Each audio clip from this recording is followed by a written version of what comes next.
तो दोस्तों स्टोरी की शुरुआत में दीपक दामिनी के पास जाता है। वहाँ हम देखते हैं कि दीपक के सर में थोड़ी सी चोट लगी हुई थी। दामिनी पूछती है ये तुम्हारे सर को क्या हो गया है। तब दीपक बोलता है जब हम कल तुम्हारे पास आ रहे थे ना तो किसी ने हम पर हमला कर दिया था। तुम टेंशन ना लो, छोटी सी चोट है, ठीक हो जाएगी। उनकी ये बात चली रही थी कि तभी पीछे से दामिनी के फादर और हस्बैंड आ जाते हैं। दामिनी दीपक को कुछ बता पाती उससे पहले ही राजा साहब बोल पड़ते हैं कि यहाँ क्या चल रहा है। तब दीपक बोलता है वो कुछ नहीं चाचा जी, बस हम बात कर रहे हैं। उसके चाचा बोलते हैं हमने सुना है कल तुम पर किसी ने हमला कर दिया था। दीपक बोलता है वो मुझे पता नहीं चला। तब राजा साहब बोलते हैं बच के रहना दीपक, कहीं अगली बार तुम पर बड़ा हमला ना हो जाए। अगर ऐसा हुआ तो सोचा है तुम्हारी माँ का क्या हाल होगा। हमारी बात मानो, तुम्हें कुछ दिनों के लिए ना अंडरग्राउंड हो जाना चाहिए। लेकिन दामिनी उसकी ये बात समझ रही थी कि ये हमला किसने किया होगा, जिसके बाद वो दीपक को भी अपने साथ ले जाते हैं। कहानी में आगे दामिनी को उसकी माँ के साथ दिखाया जाता है, जहाँ पर वो अपनी माँ से बोलती है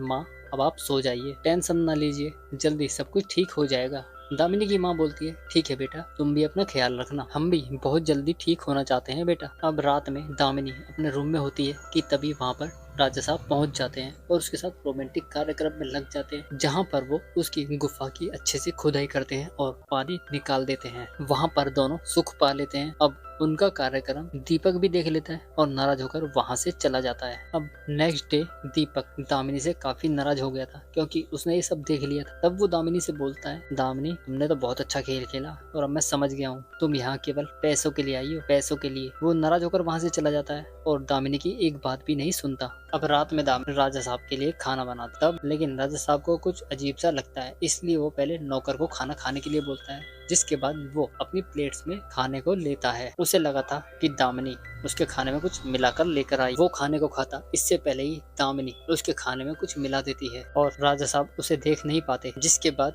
राजा साहब उस खाने को खा लेते हैं। लेकिन वो नहीं जानते थे कि खाने में दामिनी ने कुछ मिला दिया है। वो दामिनी से बोलते हैं आज रात तो अच्छे से एंजॉय करेंगे भाई। खाना खाने के कुछ देर बाद ही दवाई अपना असर दिखाना शुरू कर देती है और राजा साहब लंबे लंबे सांस लेने लगते हैं। उनके सीने में जलन होने लगती है। उन्हें पता नहीं चल रहा था कि उसके साथ क्या होने वाला है। कुछ देर बाद दामिनी रूम में आ जाती है और बोलती है आज तो आप कुछ करने वाले थे, कुछ तूफानी तो करिए ना। तब राजा साहब बोलते हैं नहीं आज हमें कुछ अच्छा नहीं लग रहा, आज मैं सोना चाहता हूँ, बस सोना। वो बोलता है ऐसा करते हैं हम कल कंटिन्यू करते हैं। दामिनी बोलती है आप भी ना कितनी उम्मीद से आए थे हम आपके पास और आपने तो हमारा मूड ही खराब कर दिया। दामिनी पूछती है वैसे हुआ क्या है आपको। तब राजा साहब बोलते हैं हमें पता नहीं क्या हो रहा है हमारे को, हमारे साथ ऐसा लग रहा है मानो जैसे तुमने हमें जहर पिला दिया हो। तब दामिनी मुस्कुरा कर बोलती है जहर ही तो दिया है हमने आपको। लेकिन राजा साहब उसकी बात मानने को तैयार नहीं थे। तब दामिनी बोलती है हमने जहर ही दिया है आपको और आप अब कुछ भी नहीं कर सकते। जिसके बाद दामिनी काफी खुश होती है